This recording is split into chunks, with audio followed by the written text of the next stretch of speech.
परमार्थ की चाल चलने के लिए दुनिया से उदासीनता पैदा होना और मालिक के चरणों में प्रीत और लगन जागना जरूरी है। उसका उपाय ये है कि जरूरत से ज्यादा तवज्जो दुनिया में न लगाई जावे और मालिक की आराधना भय, भाव और अदब से की जावे। शुरू में स्वामी सेवक का भाव, उसके बाद पिता पुत्र भाव और आखिर प्रेमी प्रीतम अथवा स्त्री पति भाव होंगे। प्रीत और लगन का जागना जरूरी है, वास्ते इसके कि परमार्थ की चाल दुरुस्ती से जारी रहे। पहली बात तो यह है कि इस दुनिया से उदासीनता पैदा होनी चाहिए। इसके लिए बहुत दूर तलाश करने के वास्ते जाने की जरूरत नहीं है।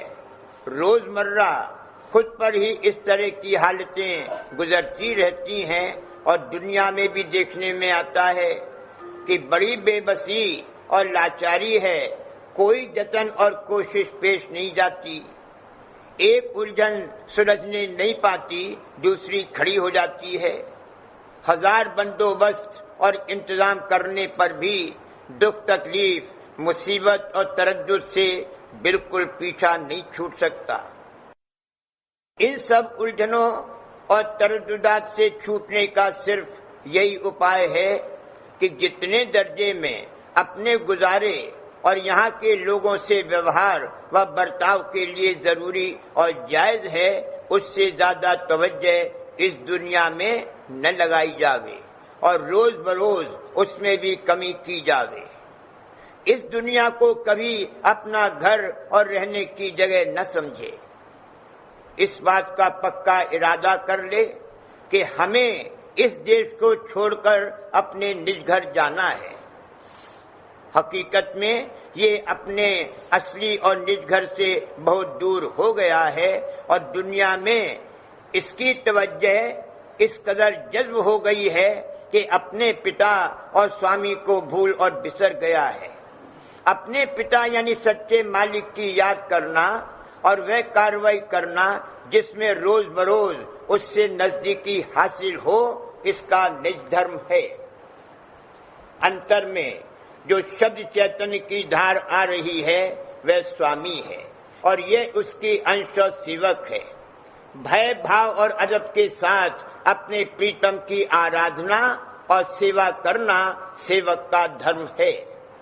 बाहर जिस चोले में वो धार पूरे तौर पर प्रकट हो वो संत सद्गुरु हैं, और जिनमें कम दर्जे में प्रकट हो या जो उस धार से मेला करने की साधना कर रहे हो और जिनकी कार्रवाई उस धार के जेर असर होती हो, वे साध, प्रेमी और भक्तजन हैं। उनसे भय, भाव और अदब के साथ नाता जोड़ना चाहिए। अंतर और बाहर स्वामी की सेवा और आराधना करने से इसका घाट बदलता जाएगा और दिन ब दिन अपने प्रीतम के निकट होता जाएगा। ये विधि इस देश से सच्चा छुटकारा पाने की है। इसके अलावा और किसी कार्रवाई से इस देश से छुटकारा नहीं हो सकता। ज्यादा से ज्यादा शुभ कर्म का फल मिल सकता है। सच्चे छुटकारे की कार्रवाई सिर्फ संत मत में है। कर्मों का कटना और इस देश से छुटकारा और निपटारा करना सिर्फ सत्य देश की सत्यधार से मेला होने पर हो सकता है।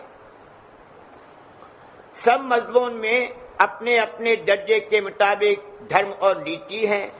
उनका पालन करने से इस देश का बर्ताव बहुत कुछ दृष्टि के साथ हो सकता है, बल्कि कुछ ऊंचे घाट तक रसाई भी हो सकती है। ब्रह्मपद में गति होने पर वो बमुकाबले यहाँ के सच्चे मालिक के बहुत निकट और नजदीक हो जाएगा, मगर उसकी कोई हैसियत नहीं है, क्योंकि ब्रह्म की धार, शिव की धार, शक्ति की धार, प्राण की धार का जरिया इस्तेमाल करने से चाहे ऊंचे ही घाट पर जाकर बैठे, नीचे उतरने की डोरी लगी रहती है। चाहे नीचे ही घाट पर बैठा हो, मगर सत्यधार की संध प्राप्त हो गई है तो वह ब्रह्म पद में जाकर बैठने वाले से बढ़कर है। उसको सिर्फ शेष कर्मों से छुटकारा पाना है जो सहज में कट जावेंगे और मालिक अपनी दया से माफ कर देगा। जिनको मालिक की शरण नहीं प्राप्त हुई है वे चाहे संसारी नुक्ते निगाह से बेगुनाह मालूम होते हों, लेकिन बढ़ के गुनहगारों में समझे जावेंगे। उनके कर्मों का जखीरा अभी रखा हुआ है। बरक्स इसके जिनको मालिक की शरण प्राप्त है वे चाहे अभी गुनहगार मालूम हो, उनके गुनाह सब माफ हो जावेंगे। नीचे घाट पर रहना गुनाह है और ऊंचे घाट पर सत्यधार के द्वारा जाना बेगुनाही है। जिस कार्रवाई से सत्यधार से नजदीकी हासिल हो वह धर्म और परमार्थ है और बाकी सब अधर्म और अनर्थ है। जैसा कि ऊपर बयान किया गया है, परमार्थ की कार्रवाई शुरू होने के लिए किसी कदर इस दुनिया से सच्ची उदासीनता, बैराग और परमार्थ की सच्ची चाह और गरजमंदी पैदा होनी चाहिए। बिना इनके पैदा हुए दुनिया से तवज्जो हटकर गुरु और मालिक की प्रीत में नहीं लग सकती। जहाँ जहाँ इसकी तवज्जो लगी हुई है वहाँ इसका मोह और बंधन है जो इसको दुनिया में फंसाने वाला है। जब इसको इस बात का तजुर्बा होगा कि जिस कदर तवज्जो दुनिया में जाती है उसी कदर भारी नुकसान होता है, यानी सत्यधार से दूरी होती है, तब इसको भय पैदा होगा। उस भय के साथ में गुरु में भाव आवेगा कि सिर्फ उन्हीं से संबंध और नाता जोड़ने से इस देश से छुटकारा हो सकता है और यहाँ की तपन से बचाव हो सकता है। तब अदब पैदा होगा। अपने मन को नीचा डालकर और मारकर गुरु की मर्जी में चलना ये अदब है। गुरु के चरणों में भय भाव और अदब आना चाहिए। शुरू में स्वामी सेवक का भाव रहेगा, इसके आगे दूसरे और भी इससे आला दर्जे के भाव हैं, मसलन पिता पुत्र भाव, सखा भाव और स्त्री पति भाव। हर भाव का अलहदा अलहदा जौहर है। जब वो जौहर पैदा होगा तब उस भाव का अधिकार जागेगा। जिस भाव का अधिकार नहीं पैदा हुआ है उसमें नहीं बढ़ता जा सकता है। देखा देखी और सुना सुनी से काम नहीं चलेगा। पिंड तक के सिमटाव के लिए जहाँ मन सूरत पर गालिब है स्वामी सेवक भाव ही रहेगा। पिंड के परे त्रिकुटी तक जहाँ सूरत मन पर गालिब है पिता पुत्र भाव रहेगा। दसम द्वार में पहुंचकर जब सूरत तन और मन से न्यारी हो जावेगी और प्रेम जागेगा तब प्रेमी प्रीतम और स्त्री पति भाव पैदा होगा। प्रेम का अधिकार सिर्फ सूरत को है। सूरत प्रेम कर सकती है। जब तक सूरत तन और मन से न्यारी नहीं हुई है ये भाव नहीं आ सकता। फरमाया है, एक जन्म गुरु भक्ति कर, जन्म दूसरे नाम, जन्म तीसरे मुक्ति पद, चौथे में निजधाम। गुरु भक्ति मुख्य है, वो स्वामी सेवक भाव में ही होगी।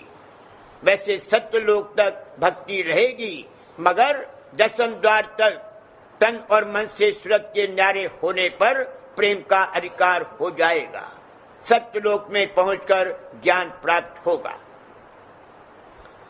स्वामी सेवक भाव में भय भाव और अदब रहता है। भाव इस बात का कि मालिक और गुरु हमारे परम हितकारी, रक्षक और सहाई हैं। अगर दुख और तकलीफ की हालत गुजरती है तो वह उनकी तरफ से नहीं है, वह हमारे कर्मों की वजह से है। उसमें भी हमारा फायदा है। जल्द कर्म कटकर इस देश से छुटकारा हो जाएगा। चाहे कैसी ही हालत बीते उसमें जरूर हमारा कोई ना कोई फायदा मुतसव्वर है, मसलहत से खाली नहीं है। जब इस तरह का भाव आया तो उनकी खुशनुदी हासिल करने के लिए अदब पैदा होगा। यानी हम वह काम करें जिसमें वह हम पर खुश और मेहरबान होवे, बिना चूचना के उनकी मर्जी के माफिक बरतने के लिए हर वक्त तैयार रहेगा।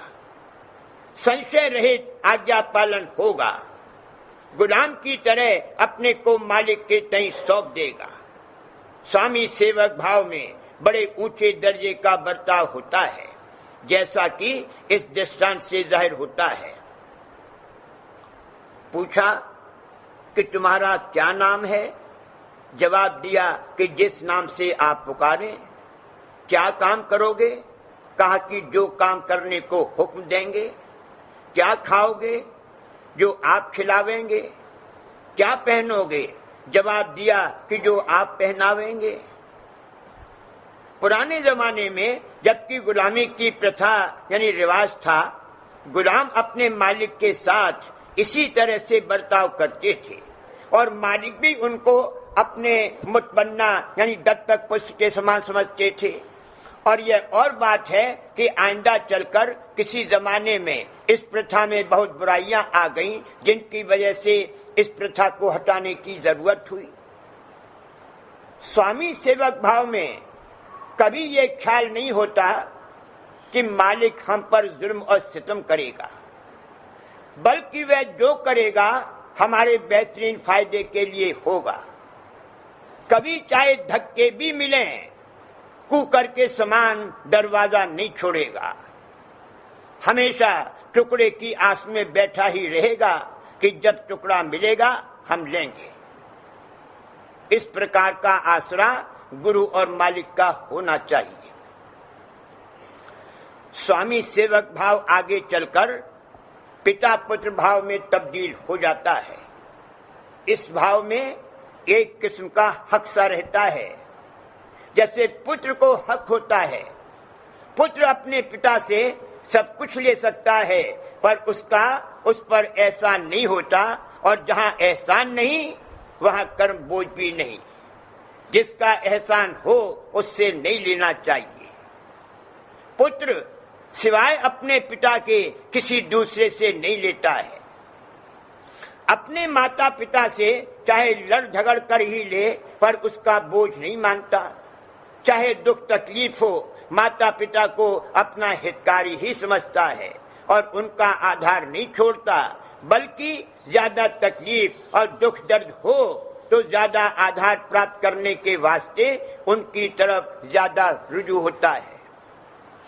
सिवाय माता पिता के कहीं और जगह से उसे कुछ आधार मिलने की आस ही नहीं है।